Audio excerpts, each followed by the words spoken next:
नहीं है, बीजेपी पूरा हिंदू समाज नहीं है, आरएसएस पूरा हिंदू समाज नहीं है। आप हिंदू हो ही नहीं।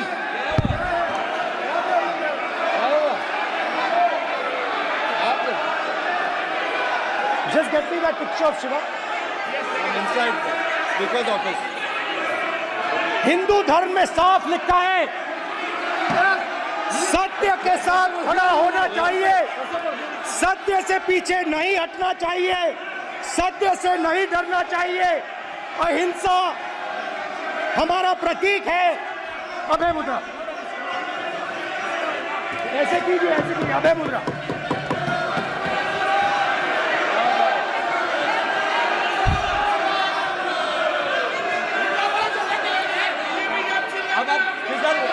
स्पीकर से कोई रूलिंग नहीं आएगा।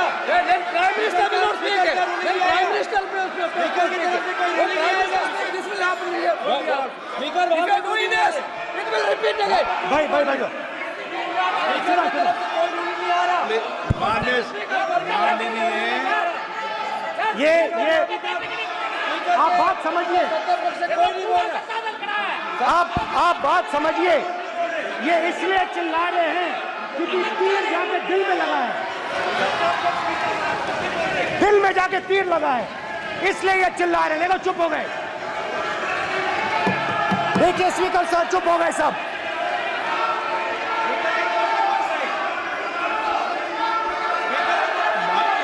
एक मिनट।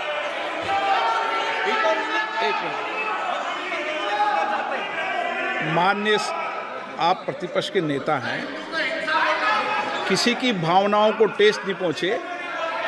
सर मुझे चर्चा बोलने में दीजिए। ध्यान रखना चाहिए। ये जो ये विषय बहुत गंभीर है। पूरे हिंदू समाज को हिंसक कहना ये गंभीर विषय है। बीजेपी को आपको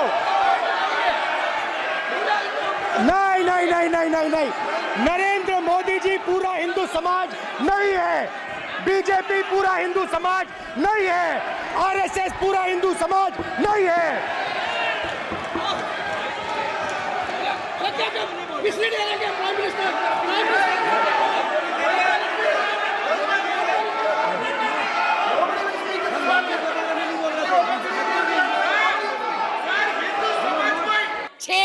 के बच्चों को भी नहीं आप तो छोड़ रहे, आप क्या करेंगे? केवल एक कर्म है कि गोली से उड़ा दो जी, मार दो जी, खिला दो जी, यही आपकी एक हर बात के लिए पाकिस्तान, हर बात के लिए पाकिस्तान। क्यों भाई, क्या है वो? आपका कुछ लगता है? हाँ जरूर लाहौर में जरूर बिरयानी खाने गए थे, कांग्रेस नहीं खिलाती, बिना बुलाए गए थे, और आज बात करते हैं, किसकी बात करते हैं? मैं ये कहना चाहूंगी कि इस भारत को मत तोड़िए। बड़ी मुश्किल से पटेल नेहरू ने इकट्ठा किया है, आप तोड़ रहे हैं, आप नहीं कहते हैं, आप तोड़ रहे हैं, इसका विभाजन कर रहे हैं, लोगों को बांट रहे हैं। मैडम आप चेयर को एड्रेस करें, आपस में चर्चा ना करें। मैं उनको एड्रेस ही नहीं करती जी, मैं उनको समझती कुछ नहीं हूँ, वो है ही कुछ नहीं, जिनको बोलने की समझ नहीं है उनसे क्या बात करनी है। मैं तो ये कह रही हूँ कि इस देश को मत बांटिए, इस देश के टुकड़े मत कीजिए, नफरत मत फैलाइए। बहन जी चुप रहिए, अपनी बारी में बोल लेना जो बोलना होगा, अब चुप करके बैठी रहिए प्लीज। अब देश के टुकड़े मत कीजिए। आज जो हम इस स्थिति, आपका इसी सीए ने, आज जो आपका एक ही देश था, पाकिस्तान आपसे नाराज, चाइना आपको कुछ नहीं समझता, नेपाल भी आपसे खफा हो गया है, और बांग्लादेश था जिसको भी आपने इस सीएए से नाराज कर दिया है। आज वो भी सोच रहे, उसके 4 मंत्रियों ने अपना प्रोग्राम कैंसिल किया, एक उसमें कि इस देश में ऐसी बातें हो रही है। इतना ज्यादा आप कहते हैं कि यूरोपियन यूनियन को हक नहीं है बोलने का, प्रस्ताव लाने का, तो उनके एमपी क्यों ले आए थे? उनको कश्मीर क्यों ले गए थे? आपने खुद उनको इनवाइट किया है, आपने खुद इसको इंटरनेशनल बनाया है, आपने खुद इनको, दूसरे लोगों को इसके ऊपर दखल देने के लिए बुलाया है। और उन्हें नहीं बुलाया जब तक हमारी सरकारें थी, किसी की हिम्मत नहीं पड़ती थी हमारे देश की तरफ देख ले। आप लोगों ने किया है ये सब, अपनी करतूतों को छुपाने के लिए उन लोगों की मदद ले रहे हैं। आपके पास कोई प्रोग्राम नहीं है, आपके पास कोई कार्यक्रम नहीं है, केवल एक कर्म है कि गोली से उड़ा दो जी, मार दो जी, खिला दो जी, यही आपकी यही आप करने जा रहे हैं। इसलिए मैं आप लोगों से कहती हूं कि इस देश को मत बांटिए, इस देश की एकता को बनाए रखिए। इस देश में जो भी यहाँ है, आज वो सदियों से रह रहे हैं, अभी नहीं आए हैं। अब पाकिस्तान और बांग्लादेश, अरे भाई वो तो है ही इस्लामिक कंट्रीज, उनके बारे में क्या बोलना है? हम तो सेकुलर, हम तो धर्म को मानते हैं। किस धर्म की बात आप करते हैं? किस राम की बात करते हैं जिसने अपनी मर्यादा को रखने के लिए जनता की बातें सुनी थी? उस जनता की बात सुन के उसने सीता को वनवास भेज दिया, और आप लोग बात तक नहीं करना चाहते। किस राम राज्य की बात करते हैं? किसको पूजते हैं आप? मंदिर बनाइए, जरूर बनाइए, लेकिन उनके आदर्शों को भी मानिए, उनकी बताई हुई बातों को भी मानिए। सिर्फ केवल कहने से बात नहीं बनती है, ऊंचे ऊंचे भाषण देने से नहीं बात बनती। इसलिए मैं यही कहूंगी, इस देश को मत बांटिए, एक रहने दीजिए, ये नफरत मत फैलाइए। ये आपके लिए भी और हमारे लिए भी बहुत धन्यवाद। 6 साल के बच्चों को भी नहीं आप तो छोड़ रहे, आप क्या करेंगे? आज कोई भी आपके प्रधानमंत्री के खिलाफ, आपके गृह मंत्री के खिलाफ, उनकी नीतियों के खिलाफ बोले, वो देशद्रोही हो गया है। उनको जेल में डाल दो, उनको पकड़ लो। इस तरह की भाषा ये एक भील जाति के लोगों ने महाराणा प्रताप का साथ दिया था, कहां थे तब? आज बात करते हैं देश को आजाद कराने के लिए अहिंसा का पाठ पढ़ाया। आप क्या जाने अहिंसा, जो लाठी लेके तो ट्रेनिंग देते हैं, आज लाठी की जगह बंदूक और रिवॉल्वर आ गए हैं। और हमने सिखाया आपको अहिंसा, आपने सिखाया है जनता को हिंसा, नफरत पर बोले, इधर बोले, और चेयर को एड्रेस करें प्लीज। आप चेयर को एड्रेस करें। और आज तो मैं उपाध्यक्ष जी देशद्रोही की भी परिभाषा पूछना चाहती। क्या है देशद्रोही की परिभाषा? किसको देशद्रोही कहते हैं? मुझे याद है जब कम्युनिस्ट पार्टी ने भारत की आजादी को नहीं माना था, 4 साल के लिए बैन कर दी थी, लेकिन उनको देशद्रोही नहीं कहा था नेहरू ने। सरकार ने देशद्रोही नहीं कहा था। पंडित नेहरू के खिलाफ लोकसभा में वाजपेयी जी बोलते थे, उनको देशद्रोही नहीं कहा था। आज कोई भी आपके प्रधानमंत्री के खिलाफ, आपके गृह मंत्री के खिलाफ, उनकी नीतियों के खिलाफ बोले, वो देशद्रोही हो गया है। उनको जेल में डाल दो, उनको पकड़ लो। 6 साल के बच्चों को भी नहीं आप तो छोड़ रहे, आप क्या करेंगे?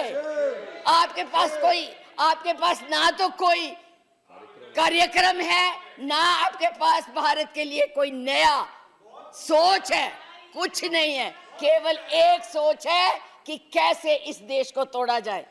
70 साल में, अब उपाध्यक्ष जी, हमने पाकिस्तान का इतना नाम नहीं लिया था जितना ये 6 सालों में ले रहे हैं।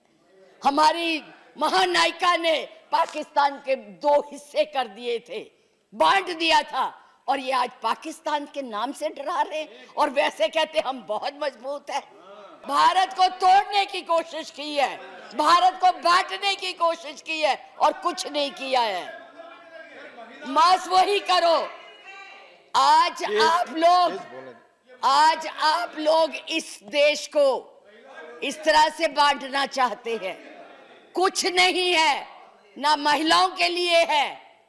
आज पूरी महिलाएं जो है इस चिंता में हैं कि हमारा भविष्य ठीक है, हम सुरक्षित हैं, वहां उनको कुछ दिया नहीं जा रहा।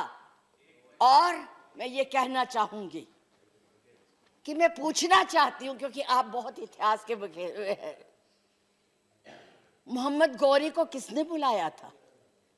किसने कहा था दिल्ली में आंख बंद करने के लिए? कौन जयचंद था? कौन जयचंद था? महाराणा प्रताप जब हल्दी की घाटी में लड़ रहे थे, किस राजा ने उसकी मदद की अकबर के खिलाफ में?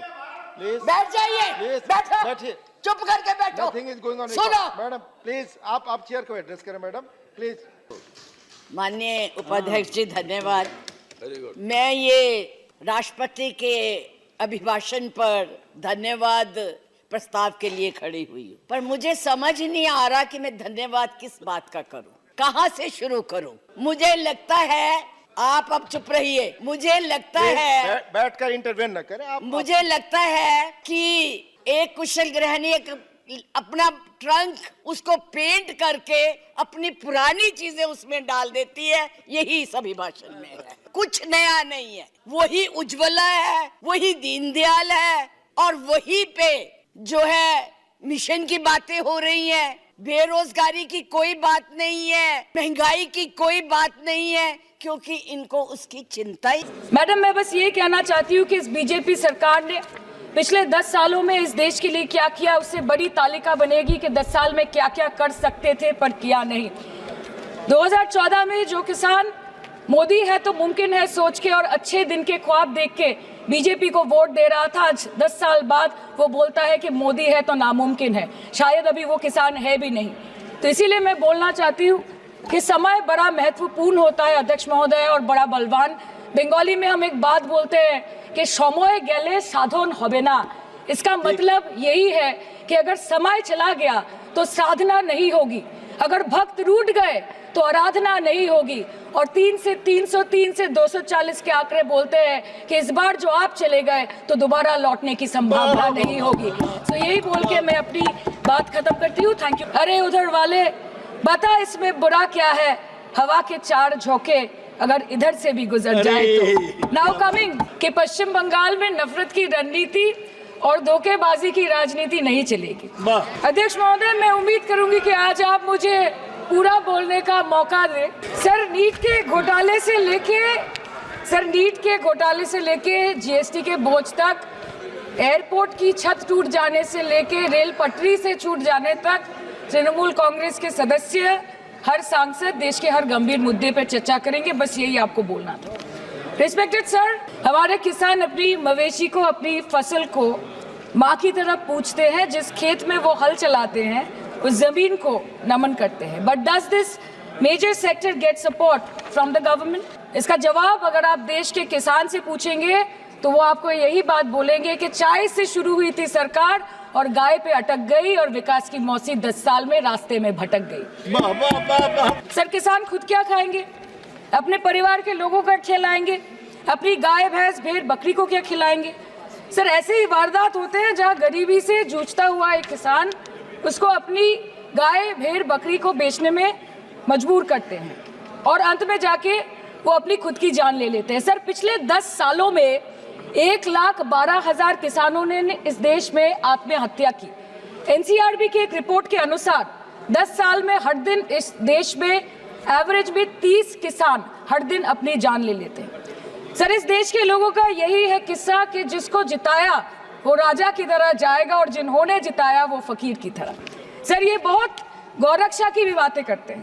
पहले खाना ही नहीं मिला, फॉडर क्राइसिस, फिर मिल भी जाए तो इतना महंगा कि किसान खरीद ही नहीं पा रहा है, फॉडर इन्फ्लेशन, और सर खाना मिल भी जाए तो पशुओं की बीमारी। उससे मुकाबला करने के लिए इस सरकार ने क्या किया?